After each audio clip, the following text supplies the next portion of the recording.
My name's Kit Langfield. My name's Elias Brevik. And this is another episode of the Sit Down Podcast.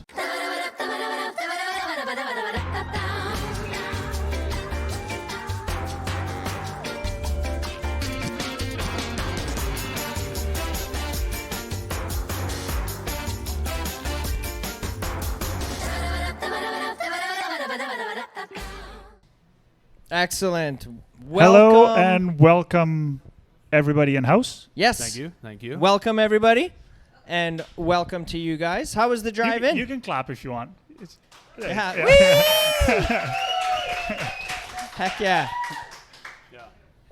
Drive in was fine. We took a new route and hit a lot of dirt roads and got a little squirrely a couple times. I figure they need to be graded, but that's okay. We got here in time. We're used to it. Yeah. Yeah, you got rough roads up here.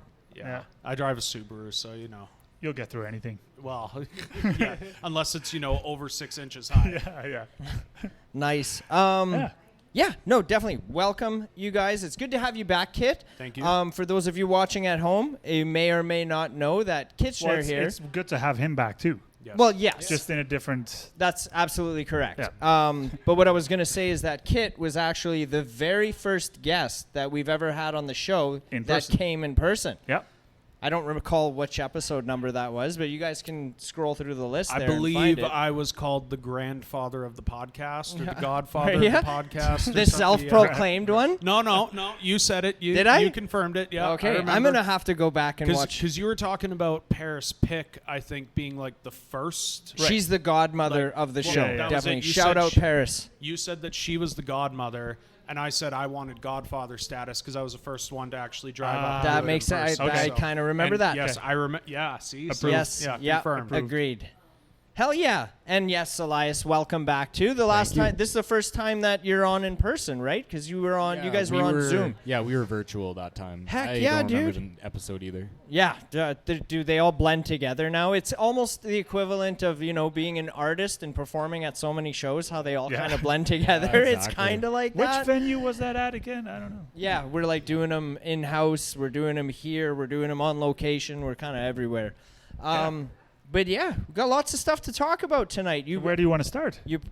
Kit, if for those of you watching, Kit has performed 3, maybe 4 songs that will be dropping in this. 3.5. 3.5. Yeah.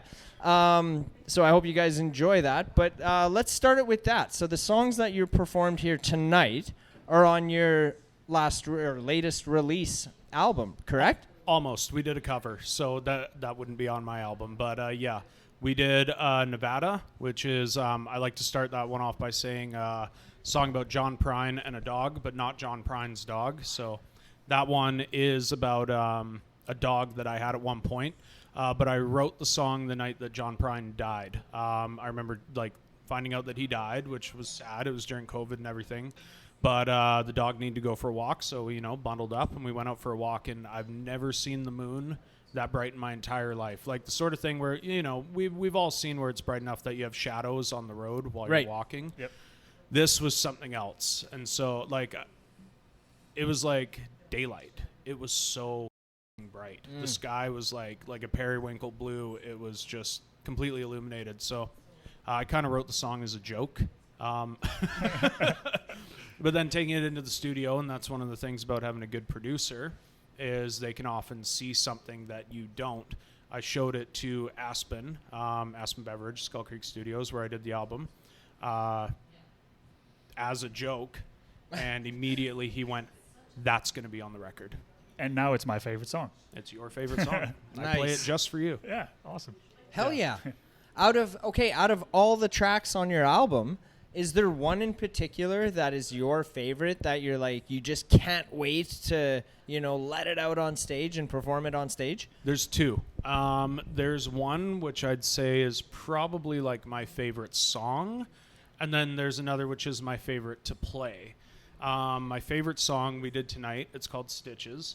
That one I briefly touched on. I say it's about recovery, and you can take that a lot of different ways. Some people would view that as addiction. Some people would view that as, overcoming. Well, I mean, to cut to the short of it, it's just about overcoming stuff. Right. And I've dealt with some things in my life, but that one was due to a conversation I had with Aspen one night.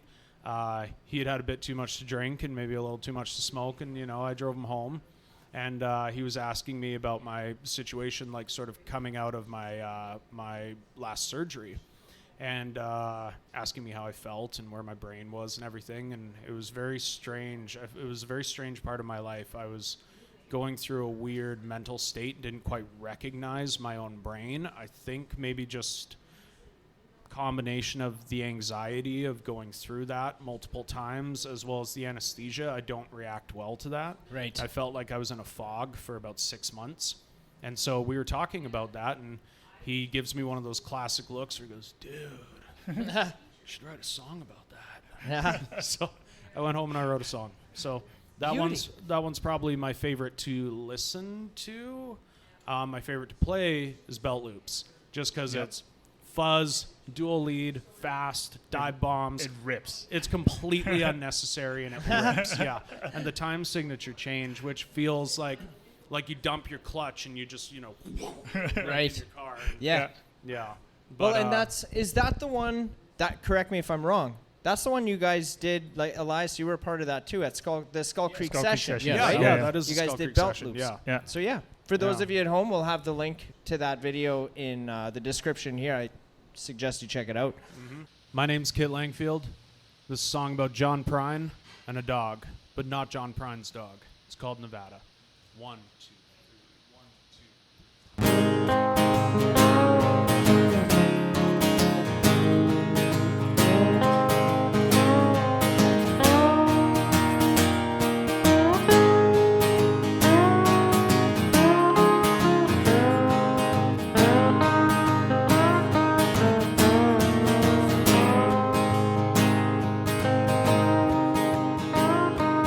First time I met you, you made me a fool.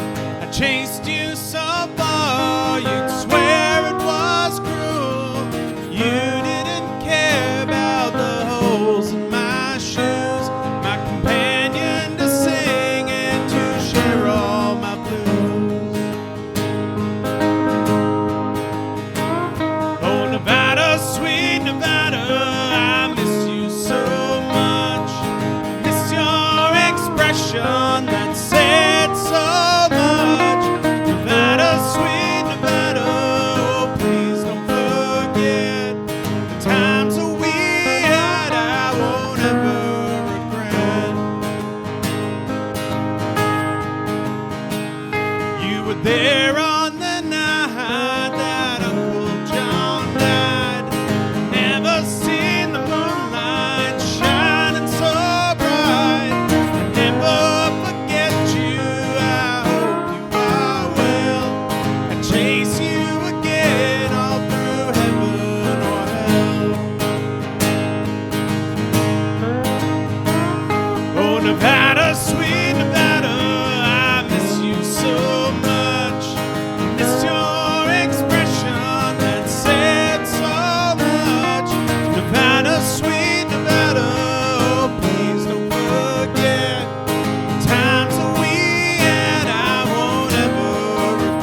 Thank you.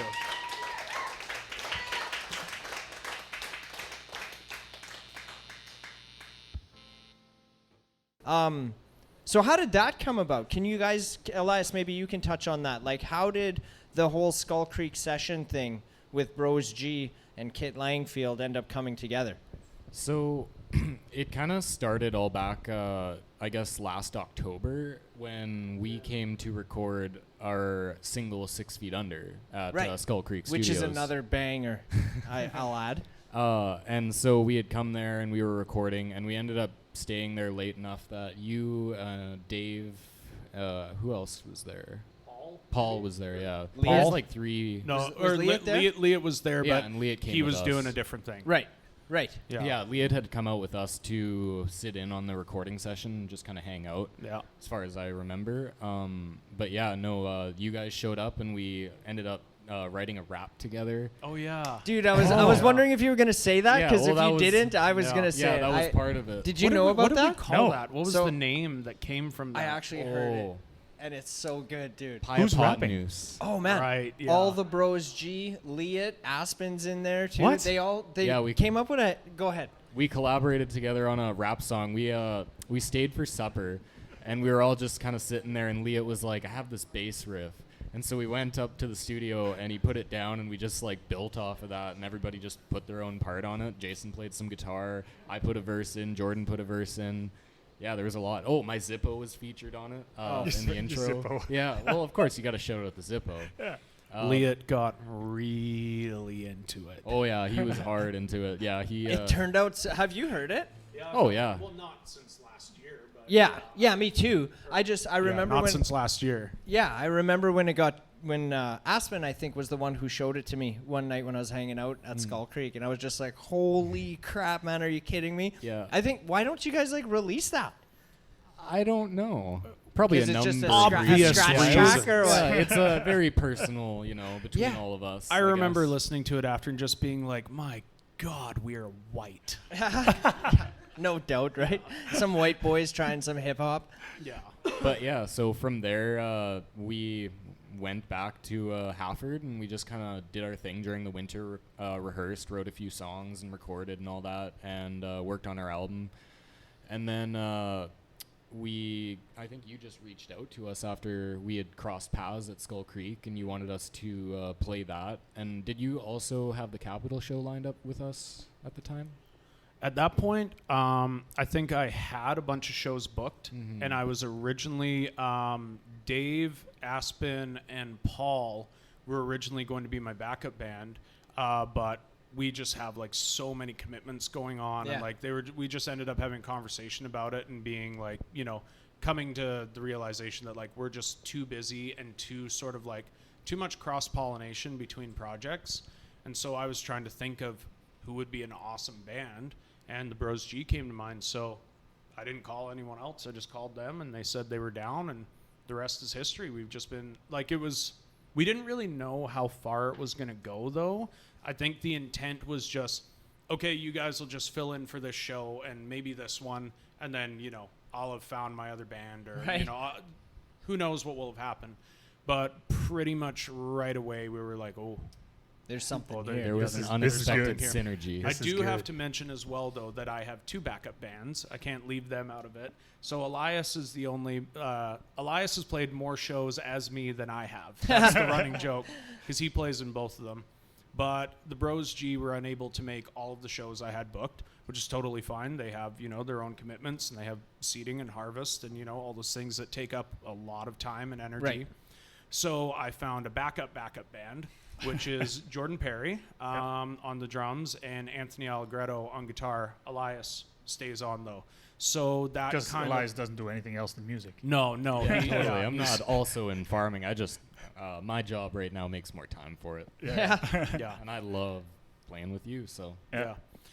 So that has kind of led into this interesting thing of like, what band is going to be on the stage, because each Yeah. band we're playing the same songs, but we have a different sound. Yeah. Right. So it makes it interesting, and it makes it fun, and it keeps you on your toes, and You know, it's not that one band is better than the other. It's just each band brings an entirely different flavor. Exactly. Yeah, and we we were- were having that conversation at Doyle Fest last weekend too, on that exact topic. And we were discussing it at the Cap on Tuesday. All So same discussion. Nice. Yeah. 2 bands, 2 different vibes, but same songs. Yeah, exactly. Yeah. We were talking about it in the car on the way up too, where It's a With talk the- of the town. well with the Bros G, you know, there's a certain sort of like there's a groove. There's kind of like a swampy. There's like a We got that greasy groove. there's Yeah. some grease. There's some stank. You know, like it's good, and we all kind of have that vibe when we're together on stage. With Jordan and Anthony though, I feel like there's a faster, kind of more polished, like clean sort of intensity to it. Okay. Which again, like and we all vibe on that, and we all feel that on stage, and like both are equally as good as the other. It's just a different feeling. Right. Yep. Yeah, that's interesting how, just a couple different members playing the exact song can come out differently. So does that change for you? Because you're in both bands. Yeah, it was actually really interesting to see that right off the bat, just the way like Jordan Perry approached it as opposed to Jordan Gall. Yeah. The two Jordans. Yeah, two- same two- name, two different drummers. feel, Both yeah, way drummers. different JJ. style. And honestly, like they both bring really different parts, but really cool parts to the table. Like Right. Jordan has one part. Mr. Which one? Perry has one part Other on Jordan. Restless that really caught me, just the way he plays it with the feel. He has like a shaker going at the same time. Oh, yeah. Yeah, compared to Jordan's, I think he plays brushes Brushes, on it. yeah. Yeah, it's a way different feel, but they're equally as cool, right? It's really neat to see that the change in the feel. I'd say like my parts didn't change as much as it was like how I had to play them. Right. Just different dynamics, different feel. Jordan Perry keeps his shirt on. Jordan Gall takes his shirt off. Takes it Yeah, off. he Yeah, does. exactly Yeah. right. Fundamental difference. Hell yeah. Yeah, Jordan Gall is more like animal. Oh yeah, I've said 100%. that. Yeah. And Jordan Perry is more, I call him the atomic clock. I would call him a metronome, but Oh, Sure. yeah, that's what I was thinking too. Potato, tomato. Yeah, It's the yeah. same thing. Professor Blastbeats. Yeah. Well, yeah. So Professor Blastbeat. That's a good one. Janelle and Yeah. I just call him Pretty Boy. He is Whenever- I watched Fury the other night. He has the same haircut as Brad Pitt. Heck yeah, dude. Yeah. For those of you at home as well, we had both Kit Langfield and Bros G performing at Moosefest this last year.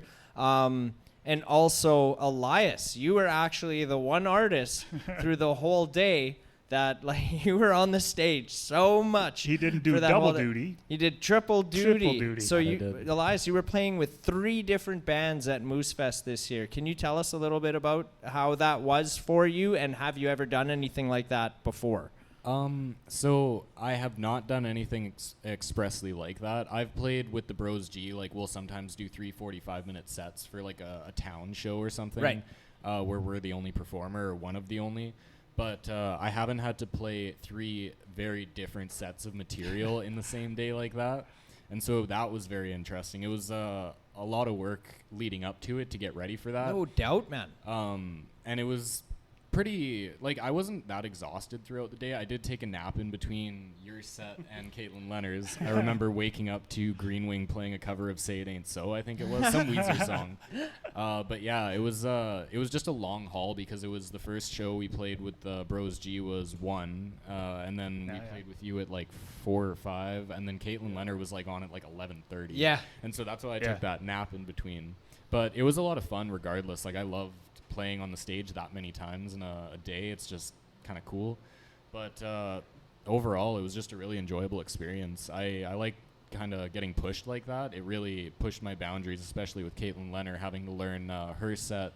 It was like 18 songs or something like that, and I think I had about 2 weeks to put them all together. And I learned them all by ear. There were no charts or anything like that. There was a few songs that were miscommunicated or switched around as well in the set, but overall I handled it really well. That was caught during rehearsal, of course, but yeah, it was a really quickly put together little thing, but yeah, no, it was a lot of fun and it worked out really well. I had a lot of fun. Got to play with Colin Clausen on stage, which was really neat, and Colton Kimbley as well. Shout out. We love Colin. We Yeah. love Yeah. Colin. It's like we mention him every week. Dude, I might have a secret little crush on our boy Colin Oh, there. no, it's not secret. I have a Yeah. crush on him. Yeah, we all do. Dude, don't he's we? I freaking love that guy. He's amazing. Very talented guy. he had told me like shortly after Moosefest as well that like during rehearsals with the Caitlin thing, how there was like kind of a change up in the set or something, and how you picked up on it like that. The first and one he was just like, hell yeah, that's why we asked you to come in here. So kudos the to first you, one man. really caught me off guard because we were just running through the set list the first time, and they called out a song, and I was like, maybe that's short form for the song that's on the set, and I was like, I don't know how that would work. And they started into it, and I was like, oh, this is different, and I was like, see what happens. And I ended up playing it, and then after that I was like, that wasn't on the set, and they were like, oh, it wasn't. And they were like, did you not know that song? I was like, no.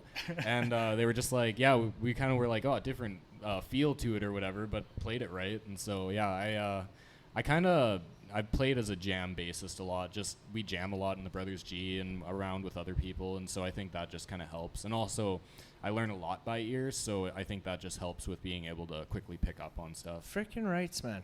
Kudos to you. This is the most I've ever heard him talk since I met him. Me too. You know what? Actually, I kind of had that thought going on in my head too, and I was a little like mesmerized there a little bit. Like, holy smokes. The last time we had him on, he was sitting in the corner and said 3 words. I'm the silent one. Yeah.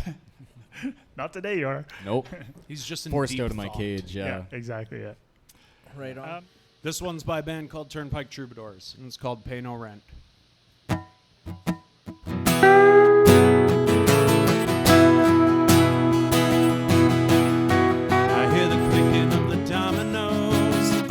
Shaking out a game. And if we lose a hand, I bet I know just who's to blame.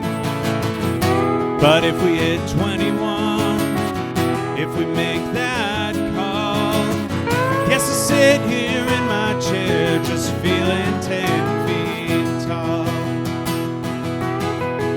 Now we're shaking out the riffraff, we're circling round the sun. Takes a whole lot of blood and tears just to really love someone.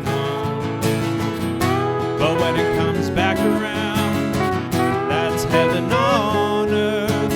You'll never know to the end, my friend, what your love is really worth. Are you cracking jokes with the common folks? Are you serving up the well-to-do? I traveled around and I ain't found nobody quite like you. Is all this living meant to be or a happy accident? But in my heart you pay no rent. Well, in my heart you pay no rent. I hear the crackle of a campfire, you're howling at the moon. We all know that you gotta go, but does it have to be so soon? Bet somebody's yelling last call. I hope you get some rest. I hope you found everything that you wanted in the place you love the best. Are you cracking jokes with the common folks? Are you serving up the well-to-do? I traveled round and I ain't found nobody quite like you. Is all this living meant to be or a happy accident? But in my heart you pay no rent. Well, in my heart you pay no rent.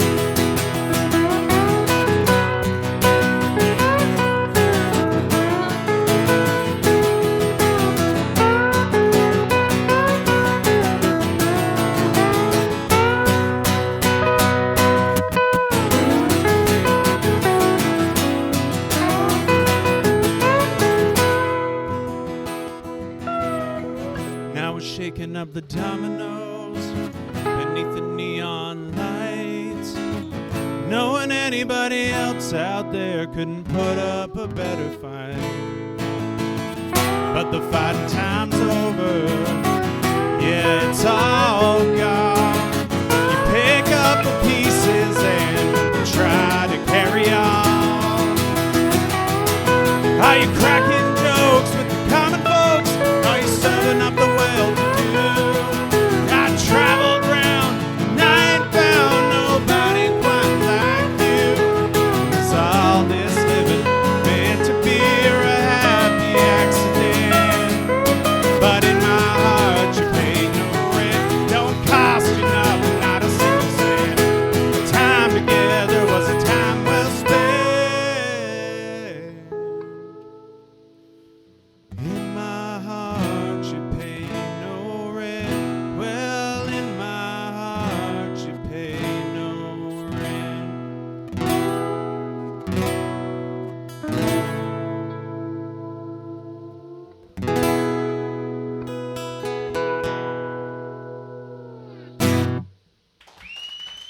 Thanks, guys. So back to the show you do with Bros G and the Hour Hand. Oh, yeah. How did that come about? I wanted to play more shows, so I called up the Hour Hand and I said, "Do you want to play shows?" And they said, "Hell yeah, we do." So I made some phone calls and we played shows. Cool. Easy breezy. Yeah. Well, I originally had this idea that I wanted us to do kind of like a 5 or 6 sort of like show mini tour. Yep. But turns out it's surprisingly hard to book venues. So I did what I could. I landed the 2 gigs, which they went. Well, one of them was probably the best gig I've ever played in my life. Yeah. Yeah, definitely agree. That was the one in Regina? Capitol. At the Capitol. Hell yeah, shout out Capitol. The first night was, and again, like both shows were fantastic, but they were very different sort of like energy. The first show was in Swift Current at Lucky Charlie's, and like people showed up. Oh man, they showed up. They showed up and they partied. They had like it's one of those things like you can't fake having a good time. Right. And everyone was feeling it. Yeah. They're having a good time. It was pandemonium. It was mayhem. It was great. You know. Hell yeah, dude. But the show at the Capitol, there weren't necessarily as many people there as there were the night before, and the vibe was different. People weren't like losing their minds, but like we walked off stage feeling like gladiators. Like we played a perfect show, which if you are a musician or have any concept of that, like you know how rare those are to walk off like without a single bit of anxiety or hesitation or feeling like, you know, oh man, you know, it was great except for that. But You're right. It was, you know, I did good except for, or, you know, I couldn't. It just, we all walked off and we all looked at each other and went, holy shit, that just happened. And I have to give the Hour Hand credit to that. We have this really wonderful kind of like friendly competition where each night there's kind of like a handshake and like a, I really hope you kill it, but I'm going to destroy you. Yeah, yes. You know, like I want you to do good so I can do better, you know, which they feed back into us. So that little, you know, like we push each other and it's great. Each night we switched headlines, you know, so each night there's that little thing of, you know, let's blow them out of the water. And I'm not going to say there was like a clear winner or loser or anything. It's not about that. Yeah. Each band brought it, you know, Yeah. and it felt amazing. And we all kind of like looked at each other after the Capitol show and went, we got to do more of that. So I'm trying to plan a small tour for next summer, but we're looking at doing Saskatchewan, Manitoba, and Alberta. Hell and, yeah. And ending off the tour with Dogpatch again, because we're going to have the Brothers G, me with the Brothers G playing as my backup band, and the Hour Hand closing out, I believe, the Saturday. Anywho, it'll be announced, but Right. there's going to be 3 bands back to back. Hell yeah. Sweet. So, okay, that just made me think of a question, too. I've heard this from a lot of artists, like, oh, the festival run is now, you know, has come to an end. Summer's over. Winter's on its way here. So I have heard, as you just said as well, is like talks of festivals for next year already. Yeah. What the hell's going on throughout the winter, you guys? Like, does that mean there are no shows from, like, now till friggin' May, or? I'll let you take that one. For the Bros G? Oh, For Or all, like for all of us? For all we of it. definitely have shows coming up. Bros G. Talk about the Bros G. Oh, okay. Yeah, we have a few shows lined up for winter. Off the top of my head, because I can't quite remember, I know we have one at New Year's. We have one like towards the end of October. I think a Halloween show or something. Okay. And then of course there's gonna be an album release show in the works for our album that we're putting out. But yeah, we're always playing shows. It's just we're gonna slow down a little bit from the summer. We had Right. quite a busy summer. And so we're probably going to take some time to rehearse and write some new material and kind of figure out what we're doing next year as well. Beauty. And for you, Kit? Life has changed a little bit for me. I was going to be moving away from Saskatchewan. That's different now. I'm staying. So I didn't have anything booked, but I've had some people reach out to me, and there are going to be shows Excellent. in November and December, and either the Bros G or the backup band. The backup. Yeah. We should come up with I've the been name for calling that. it Kit Langfield and the Key Rings because it just sounded catchy, but we haven't like nailed down an official sort of thing. So if I talk about the Key Rings, that's That's who you're Jordan referring Perry to? and Anthony Allegretto. Yeah. What about the Pretty Boys? The pretty boy? Well, I'm not that pretty, so you Well, know. it's Kit Langfield and the and the Pretty Pretty Boys. Boys. Yeah, I don't know. Then I feel like all the attention goes to them. Yeah, everyone will be looking at Jordan's Sometimes awesome I do hair. worry about that though, because like, yeah, they're. I mean, not that you're not pretty, but like, we know where we are. Let's just be honest. Jordan's a pretty boy. Like, he's a very handsome man. That's the for second sure. time you mentioned that Anthony- now. Yeah. Yeah, Anthony and looks my- like and my 90s wife is Johnny Depp. whistling. There you Yeah. go. Yeah. Shout out to Jordan out there. Which one? Yeah. Gall or? Goth 21 Jump Street. I wanted to ask, I'm going to throw it back to you here, Elias. I want to talk about the slide just a little bit. Because I'm not a musician. I have no flippin' idea how to play, nor do I intend on learning. But I've had this conversation with multiple people. Like, the slide guitar, like, can you explain to me, and maybe if somebody's watching that isn't a musician, like, what's a major difference? Like, can't you just put a guitar on your lap and it would do the same thing?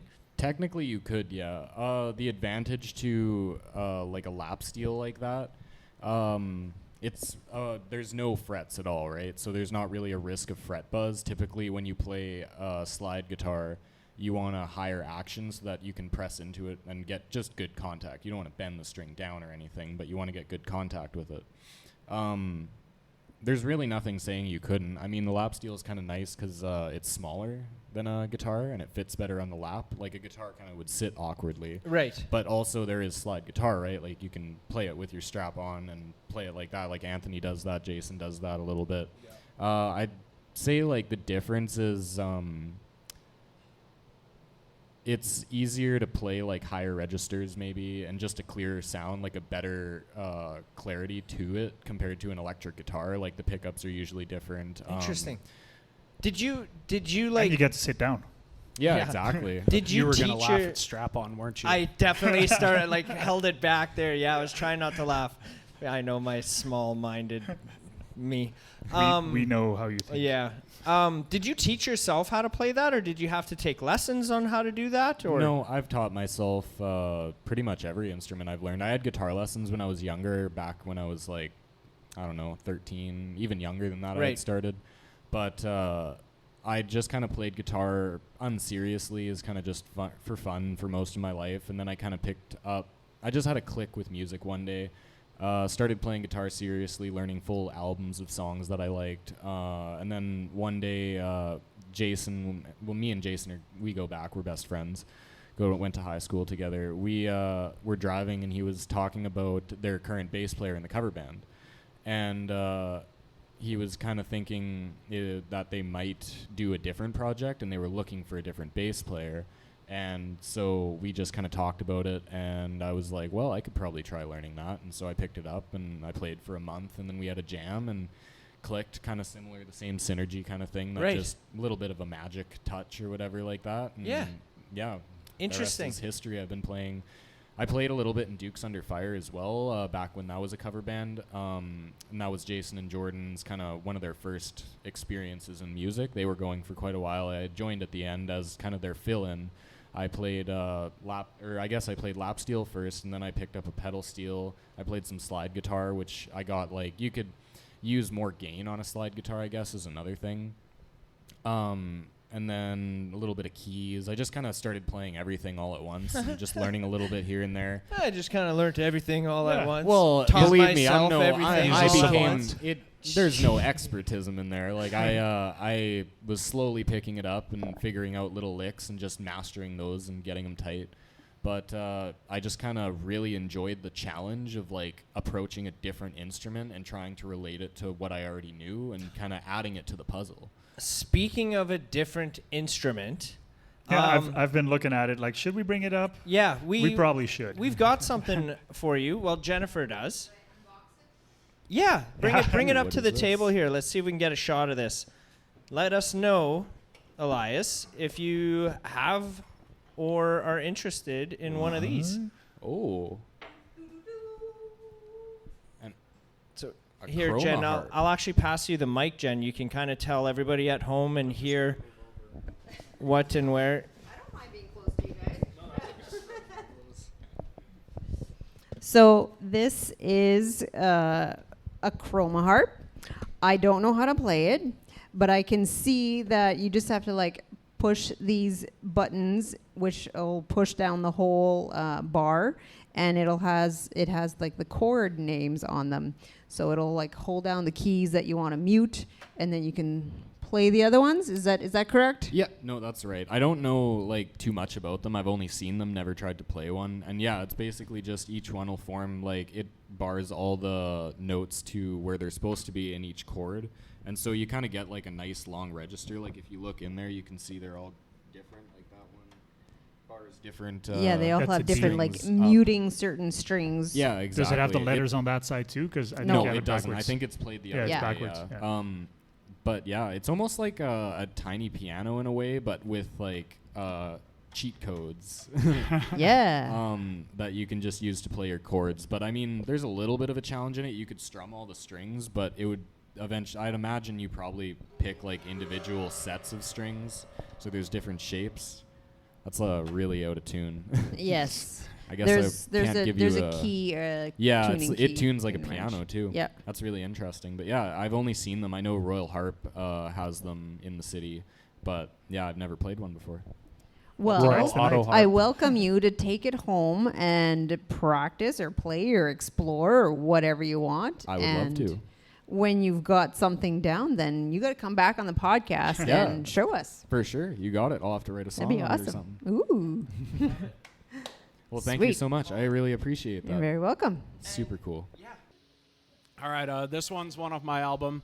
This is probably like, I joke about it like being your, picking a favorite child. Not that I have children, I wouldn't know. But if I had to pick my personal favorite song on the album, it's this one.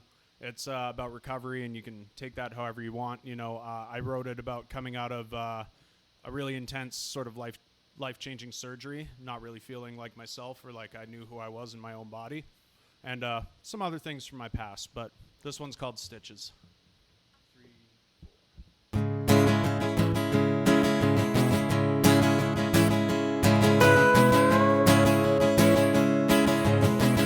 Can you lend me $1? Can we split the check?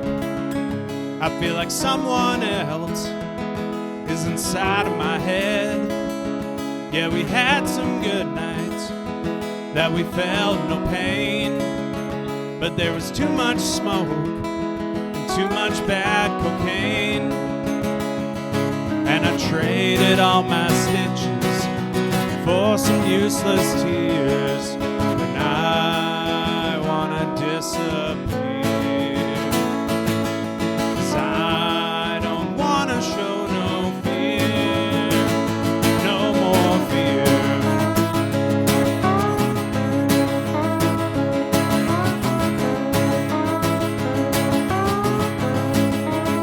Can you fetch me a bottle? I'm holding on to a spark. It's not worth a damn unless you're here in the dark. I'm scared of my shadow. I'm scared of fucking up. But I haven't even bothered to try and pick myself up. And I traded all my stitches for some useless tears. And I wanna disappear, 'cause I don't wanna show no fear. I'm seeing things in black and white. There's no more color in my brain. I think I've lost my appetite, and I can't see outside the frame.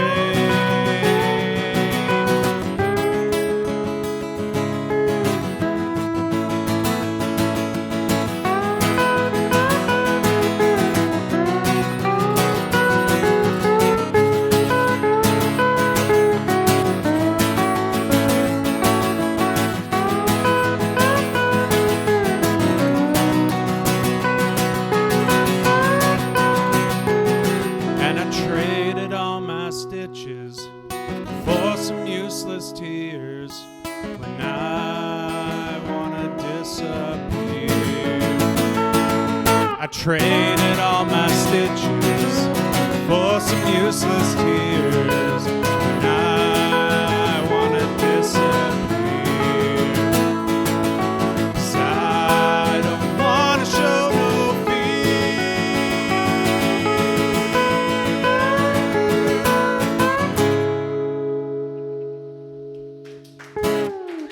Thanks, everyone. Give it up for Elias on the lap steel. So, Kit, we you had performed 3 songs for us this evening, and then, I mean, it was going off so good that I actually put in a request for another one. Can you tell us about that 4th song that you performed? Because Sure can. I'm at this very moment, I am undecided if I'm going to put it in the show or not, but we shall see. Well, I mean, we haven't even thought about playing that song since the CD release, so that would have been in March, January, May, March. Yeah, I think it was March. sometime in the spring. Would have been the last time we played it. So definitely, it's not like we've rehearsed it or anything. That being said, it might be worthy of throwing in. But that song is a result of a conversation I had with you at Amigos, I'm pretty sure. I forget. It was. It definitely Yeah. was. I think that was, wasn't the Radiant, I believe, were performing. Whale and the Wolf, Radiant, maybe something else. Whale and, that was the night Wait, when I was this- invited Whale and the Wolf on Was the this pod. also one of those moments like, dude, you should write a song about this? Yeah. Yeah. It was, so correct me if I'm wrong. This is how I kind of remember that conversation going, is Yep, we were for sure. grabbing a bite to eat before the show started. Mhm. And as you mentioned earlier, you were going through some things with surgeries and whatnot, and I have had that something similar happen to me in my life. We were talking about chronic pain and about Yeah. kind of the sort of adjusting to a new life. Your body, and then you know how sometimes the friends that you might be relying on to be there for you in that time of need just aren't there for you when you need them. And it was just kind of like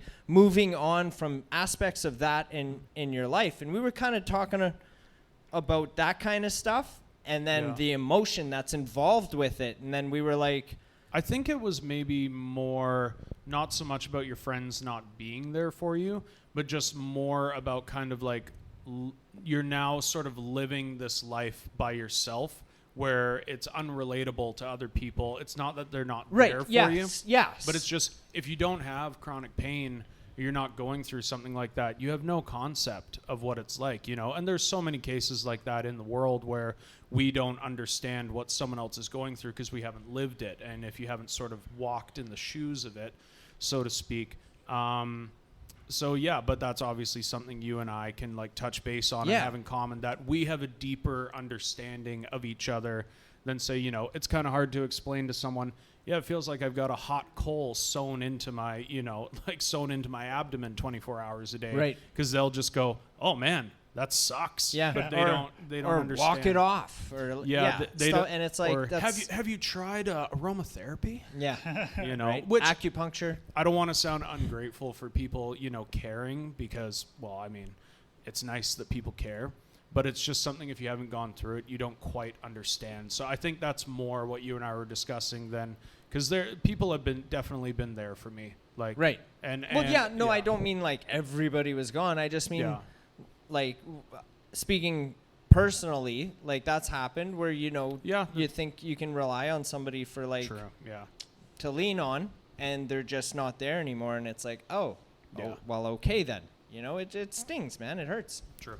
And can maybe come as no surprise that that person was just not there for me when I needed them, kind of thing. But yeah, so yeah, that is kind of from that conversation that evening. I just want to touch on one thing quick. I think that maybe you have your interpretation Oh, of the for song sure. and I have mine. Oh, most definitely. Because the no surprise, you want to say goodbye to all your friends is not a literal translation I know. of saying yeah. So I know, yeah. but that's how I take it. True. Well, I mean, I did write it, Yeah. because of your Dude, influence, the first so. time, so Kid had, after that conversation, Mhm. that night, I believe you went and wrote that song, and it wasn't long after that, maybe a day or two, maybe. Yeah. I don't really recall the timeline there, but Kit had sent me a video of him performing that song, and he explained, hey, this is because of that conversation. Dude, I bawled my freaking eyes out when you sent that to me, it hit me real hard, Mm-hmm. and it's still my favorite song on your album. Thanks, is that man. I one. appreciate I hold it. it close to my heart, man.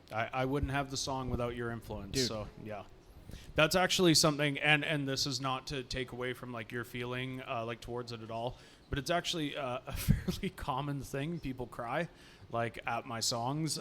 There's usually someone in the crowd I can pick out, and I take it as just kind of like it's a pretty heavy thing.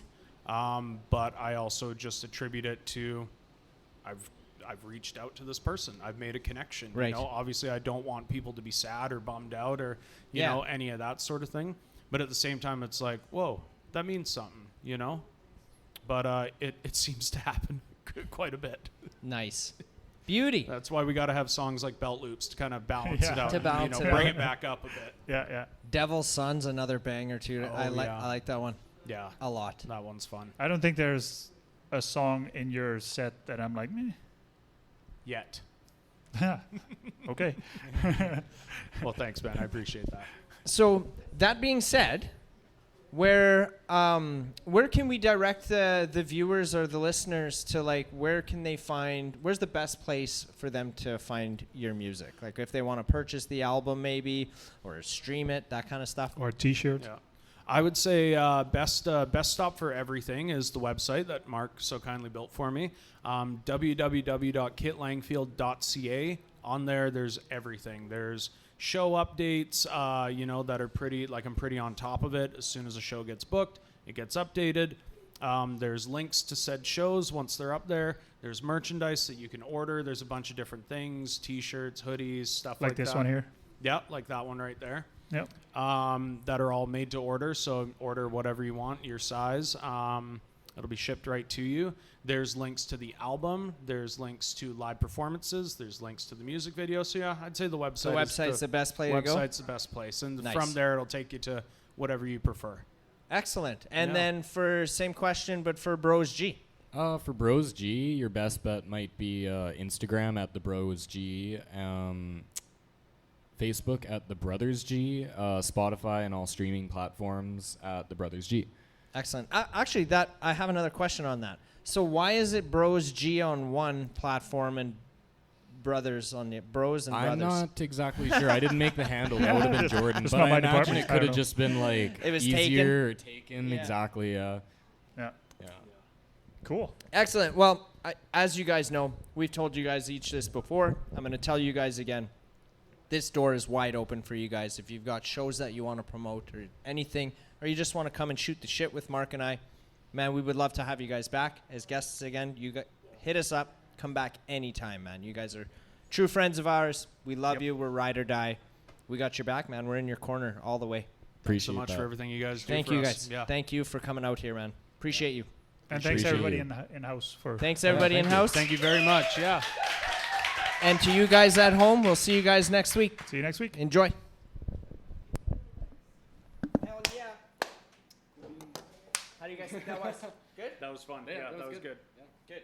That is the most I've ever heard you. Yeah. So a little bit of background I touched on with stitches, having a surgery, and Joelle here has gone through some pretty life-altering shit, and we were having a conversation about that. I'd come home from BC after having said surgery and was facing a year of physio, and like all the anxiety of feeling like I might not be able to do this anymore, which time has shown that I can. But we had a conversation about it, and I believe the words were, "Dude, you should write a fucking song about that." So I went home and I wrote a song about it. So this one's for Joelle. It's called No Surprise. 3, 4.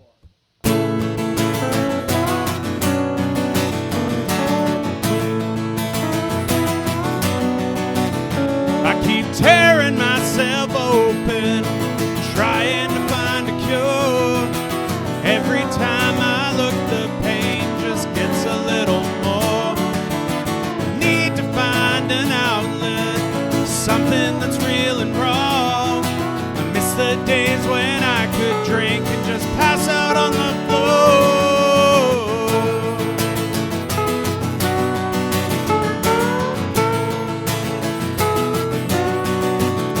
And I'm sick of people talking, giving me advice. I can't cure this sickness, yeah, by putting it on ice. But what's my other options? Gonna curl up in a fucking ball, drink and smoke and cry and scream. I can't take it anymore. And it's no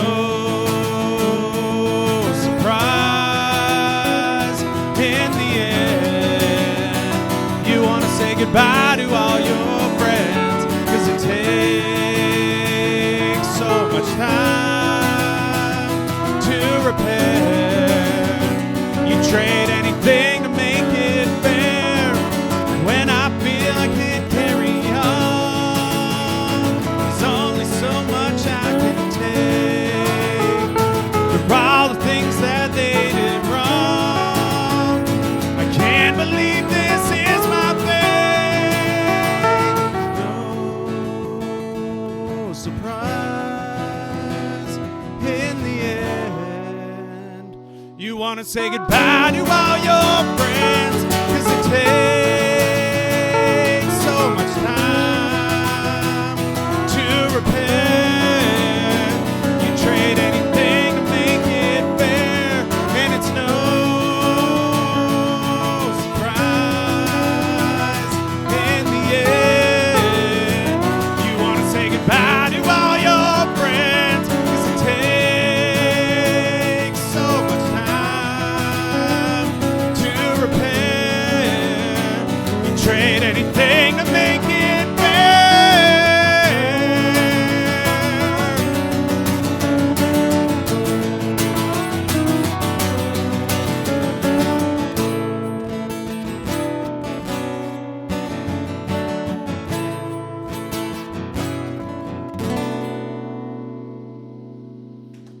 That one's for you, Joel.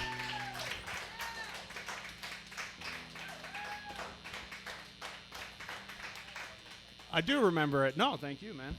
Thanks for inspiring a song.